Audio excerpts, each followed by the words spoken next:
मैं doctor Nishi IVF specialist from prime IVF Gurgaon. आज हम बात करेंगे कि एग फ्रीजिंग से पहले आपको क्या बातें जानना ज़रूरी है। सबसे पहले जैसे कि आजकल काफ़ी ट्रेंड चल रहा है एग फ्रीजिंग का, उसमें क्या होता है कि जैसे पेशेंट है, कोई भी कपल या कोई भी लेडी हमारे पास आती है तो वो कहती है कि मुझे एग फ्रीजिंग कराना है। तो सबसे पहले मैं आपको बताऊंगी कि आप एग फ्रीजिंग क्यों कराते हैं और इसका क्या प्रोसीजर होता है और ये आजकल कैसे आपको आपके बायोलॉजिकल एग जो हैं वो यंग रख सकता है। इसी के बारे में आज हम विस्तार से जानेंगे। आज से 30 साल पहले जब फ्रोजन एग से एम्ब्रियो सक्सेसफुल बना तो सब लोगों में एक बहुत ही उत्साह आ गया कि अब हम अपना कैरियर बना सकते हैं, अपनी एजुकेशन पूरी कर सकते हैं और अगर हमने मैरिज भी की है तो उसको थोड़ा टाइम और करके हम अपनी कंसीव कर सकते हैं, अपने एग को फ्रीज करा सकते हैं। जैसे कि आप सब जानते हैं जब बर्थ होता है तो एक नंबर ऑफ़ एग होते हैं ओवरी के अंदर। जब आपकी प्यूबर्टी शुरू होती है 14-15 साल के होते हैं तो हर मंथ आपका एक एग धीरे धीरे हर मंथ निकलता रहता है और आपके एग की क्वालिटी जैसे जैसे आपकी एज बढ़ती है नंबर भी कम होते हैं और उसकी क्वालिटी भी कम होती है। जैसे कि 30 साल से 35 साल तक आपकी एग की क्वालिटी बहुत जल्दी ख़त्म होती है और 35 साल के बाद तो और भी जल्दी कम हो जाती है। पर आजकल लेट मैरिज की वजह से, कैरियर की वजह से, एजुकेशन की वजह से लोग लेट मैरिज करते हैं, लेट वो अपनी फैमिली स्टार्ट करना चाहते हैं। तो इसके लिए मेल में इतनी प्रॉब्लम नहीं होती पर फीमेल को काफ़ी प्रॉब्लम हो जाती है कि आप 42 इयर्स के हो गए, आपका AMH लो है, अब आपके पास एग नहीं है, अब आप किस तरह से वर्क करेंगे। तो मैं आप सबको ये बताना चाहूँगी आजकल कुछ कंपनियां भी हैं एप्पल वगैरह की जिन्होंने कि एग फ्रीजिंग अपने जो एम्प्लॉई हैं उनके लिए शुरू की है। तो एग फ्रीजिंग के बारे में ही मैं आपको बताऊंगी। जैसे कि आप 22 साल के हैं या 26 साल के हैं और अभी आपको पता है कि अभी आपको शादी नहीं करनी है या शादी भी करनी है तो अभी आपको बेबी नहीं चाहिए तो आप अपने एग फ्रीज करा सकते हैं और उसके 10 साल बाद अगर आप अपना बच्चा चाहें तो आपने जो अपनी एग फ्रीज कराई है आप उस एग को यूज कर सकते हैं।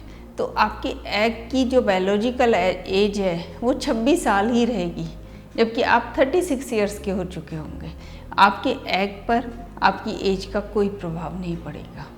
आपके एग में से जो बच्चा होगा, एम्ब्रियो बनेगा, उस पर कोई भी एज का इफ़ेक्ट नहीं होगा, कोई एबनॉर्मलिटी नहीं होगी और आपकी सक्सेस रेट भी अच्छी रहेगी क्योंकि आपकी एग जो है वो यंग एज में आपने फ्रीज कराए हैं। इस तरह से आपने देखा कि एग फ्रीजिंग से आपको क्या क्या फ़ायदे हो सकते हैं। सेकंड ये कि एग फ्रीजिंग करते कैसे हैं, तो इसके बारे में मैं आपको बताती हूँ कि जब आप डे 2 पे हमारे पास आते हैं तो हम आपको हार्मोनल इंजेक्शंस लगाते हैं, कुछ ब्लड टेस्ट करते हैं और उनके बाद आपके जब 8 से 10 दिन हो जाते हैं, मल्टीपल फॉलिकल्स बन जाते हैं तो हम उनको एग को हमारी लैब के अंदर OT में आपका oocyte पिकअप करते हैं। जो फॉलिकल्स से हैं एग वो बाहर निकाल लेते हैं और उनको लैब में ले जाते हैं। कुछ ऐसे मीडिया होते हैं जिनको फ्रीजिंग मीडिया कहते हैं, उनके अंदर आपकी जो इतने भी एग निकले हैं उनको फ्रीज करते हैं और जो नाइट्रोजन गैस के सिलेंडर्स होते हैं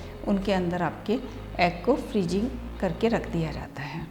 आप 1 साल, 2 साल, 10 साल, जितने भी साल अपने एग को फ्रीज कराना चाहते हैं करवा सकते हैं। इसमें आपके एग पे सालों का, टाइम का कुछ भी प्रभाव नहीं पड़ता है। अब बात करते हैं इसकी कॉस्ट की। हमने कहा कि एग फ्रीजिंग करनी है, एग फ्रीजिंग भी करा ली, आपको सारा मेथड भी पता है, पर इसमें कितना फाइनेंशियल खर्चा होता है, कितना आपको खर्च करना पड़ता है क्योंकि आपको इंजेक्शंस भी लग रहे हैं, आपकी फ्रीजिंग भी हो रही है, कितने साल की फ्रीजिंग हो रही है, इन सब पे आपका खर्चा होता है। हमारे जो सेंटर में हैं हम काफ़ी एग फ्रीजिंग कर रहे हैं। काफ़ी मेरे पास पेशेंट्स आती हैं, गर्ल्स आती हैं जो कि जॉब में हैं या एजुकेशन कर रही हैं अभी अपना, या कैरियर बना रही हैं या फैमिली प्लानिंग में हैं, तो वो सब अपने एग फ्रीजिंग के लिए हमारे यहाँ आती हैं। तो उनमें जो हम इंजेक्शंस लगाते हैं जो कि उनके मल्टीपल फॉलिकल्स के लिए वो 10 से 12 दिन तक जो इंजेक्शंस लगते हैं उनकी लगभग कॉस्ट आपको 60 से 70 हज़ार तक पड़ती है। इसके बाद जो हमारे लैब का खर्चा होता है वो भी आपका 50-60,000 तक का हो जाता है। और जो फ्रीजिंग है वो हम अकॉर्डिंग द टाइम, मतलब आपको 2 साल के लिए फ्रीज कराने हैं, 10 साल के लिए फ्रीज कराने हैं, उसके हिसाब से बताते हैं। एग फ्रीजिंग में आपका लगभग खर्चा 1 लाख से ऊपर हो जाता है, जिस तरह से मैंने आपको बताया। और कुछ इन चीज़ों पे भी डिपेंड करता है कि आपको आपकी एज क्या है। जैसे कोई 24 साल की है, उसको कम हार्मोनल इंजेक्शन या कुछ और प्रोटोकॉल यूज करेंगे।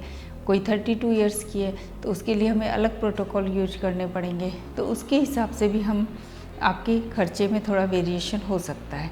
इस तरह से आपने देखा कि आपको एग फ्रीजिंग से पहले काफ़ी चीज़ें जाननी ज़रूरी हैं, तब भी आप अपना एग फ्रीज कराएं। जैसा कि इसमें आपको और भी कुछ जानना है या आपका कोई भी क्वेश्चन है तो आप मुझे ईमेल कर सकते हैं या सजेशन बॉक्स पे जाके पूछ सकते हैं। धन्यवाद।